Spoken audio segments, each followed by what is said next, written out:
ఈయన నేను బఫూన్ సాయి అని పిలుస్తాను, జర్నలిస్ట్ సాయి అని చెప్పుకుంటాడు. అతని పేరుకి జర్నలిస్టు కానీ ఎర్నలిస్ట్. కుక్కతో పోటీ పడుతున్నాడు అన్న విశ్వాసం చూపించడంలో. నిజంగా సాయన హ్యాట్స్ ఆఫ్ మీకు. కుక్క కూడా విశ్వాసంలో మీ దగ్గర దిగదుడిపే. ఎందుకు చెప్తున్నాను ఇదంటే, నిన్న సార్ ఒక వీడియో పెట్టాడు. ఆ వీడియోలో ఏమంటాడంటే, ఆ చనిపోయిన నాగమల్లేశ్వరం ఎవరైతే ఉన్నారో ఆ తెలుగుదేశం పార్టీ వాళ్ళంతా బెట్టింగ్ అని చచ్చిపోయాడని చెప్తున్నారట. కానీ అది కాదట, అసలైన నిజం అన్నోడు కనిపెట్టాడటండి. ఏంటో అసలైన నిజం అని చెప్పి ఆశ్చర్యంగా చూశాను సార్ నేను. సత్తెనపల్లి నియోజకవర్గ పరిధిలో ఒక తమ పార్టీకి సంబంధించినటువంటి డిప్యూటీ సర్పంచ్ ఆత్మహత్య చేసుకు. డిప్యూటీ సర్పంచ్ అటండి. డిప్యూటీ సీఎం విన్నాను, డిప్యూటీ ప్రైమ్ మినిస్టర్ విన్నాను, కానీ డిప్యూటీ సర్పంచ్ అనేది మాత్రం ఫస్ట్ టైం విన్నాను. అంటే చనిపోయిన వ్యక్తికి ఒక ఇమేజ్ బిల్డ్ చేయడానికి అనమాట అండి. ఆ విన్నవాళ్ళు బాబు డిప్యూటీ సర్పంచ్ అంటే ఇదేం పదవో బాబు, ఇదేదో నేషనల్ పదవో లేకపోతే స్టేట్ పదవో అయి ఉంటుంది అనుకోవాలని. నిజంగా ఇలాంటి వాళ్ళు జగన్మోహన్ రెడ్డికి అబ్బా భలే దొరుకుతారండి బాబు ఇలాంటి మనుషులు.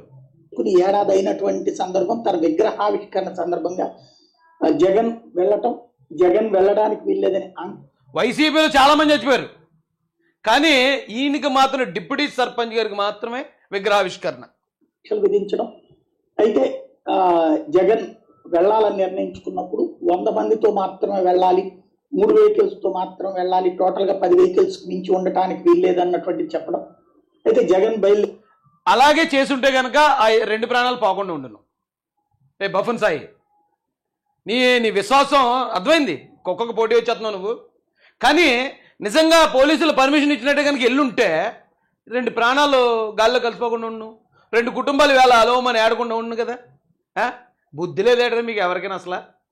గడ్డి తినే లేరాక ఎగబడి జనం రావటం, గంటలో 75 కిలోమీటర్లు తాడేపల్లి నుంచి అక్కడికి, ఒక గంటలో వెళ్లాల్సింది కాస్త లేదా గంటన్నరలో వెళ్లాల్సింది కాస్త ఏకంగా 8-9 గంటలు పట్టేటటువంటి పరిస్థితి.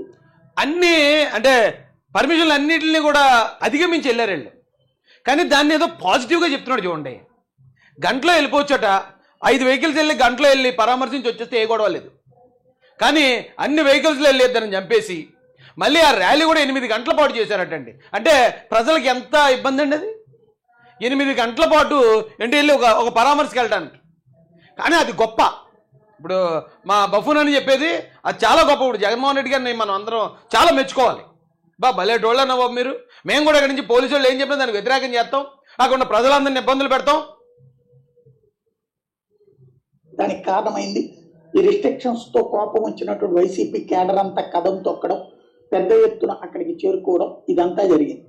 అయితే నిన్నటించి తెలుగుదేశం అనుకూల మీడియాలో లేదా జగన్ వ్యతిరేక మీడియాలో ప్రొజెక్ట్ అయింది ఏంటి, ఆ నాగమల్లేశ్వరం బెట్టింగులకు పాల్పడి ఆ బెట్టింగులు డబ్బులు ఇవ్వలేక చచ్చిపోయాడు. ఇప్పుడు తాజాగా వైసీపీ చెప్తున్నది, జగన్ చెప్తున్నది ఏంటంటే వాళ్ళు కోటీసు ఇప్పుడు చెప్తారు, వీళ్ళు చెప్తారు అసలైన నిజాలు. వీళ్ళ సత్యహరిచంద్రులు ఇప్పుడు వైసీపీ చెప్పింది, జగన్ గారు చెప్పింది నిజమాట. కానీ ఇక్కడే సరే వినండి మీరు, అసలు అద్భుతమైన మ్యానిపులేషన్.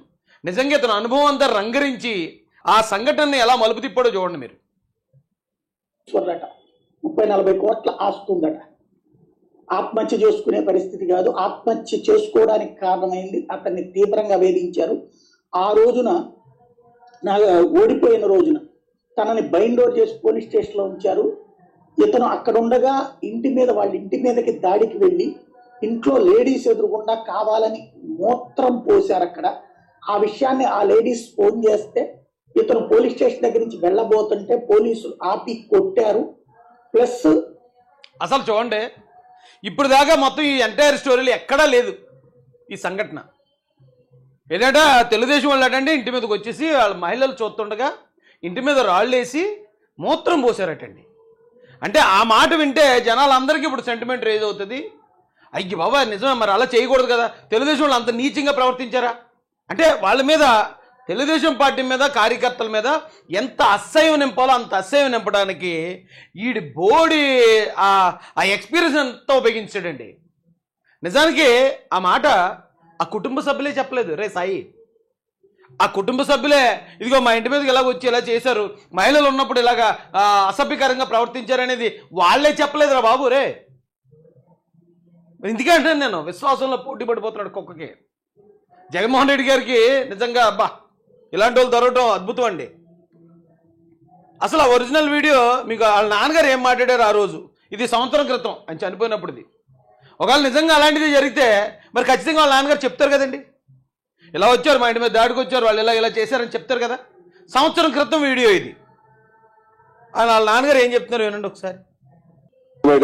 కొంతమంది గోల్ చేశారు, చాలా మంది టీడీపీ వాళ్ళు ఇంటి మీద పోయి గోల్ చేసిన సమయంలో మా పిల్లవాడికి ఇంటికాడ ఉన్న కూతురు ఫోన్ చేసి, డాడీ ఈ రకంగా మన ఇంటి మీదకి వచ్చారంటే ఆ ఒక్క మాట వినగానే సీఏ గారు ఎమ్మటే ఫోన్ చేసి లోన గల్లాలో వేసుకొని ఇక వాడికి ఏం తెలియక. అంతే, నాగమల్లేశ్వరరావు గారిని ఎవరు దాడి చేయలేదు, ఆయన ఎవరు కొట్టలేదు, ఆయన ఎవరు చంపాలనుకోలేదు, ఇంట్లో ఉన్న మహిళలతో ఎవరు అసభ్యకరంగా ప్రవర్తించలేదు, రాళ్ళు వేశారట అని ఈయన చెప్తున్నాడు. వేశారో లేదో కూడా ఎవరికి తెలియదు.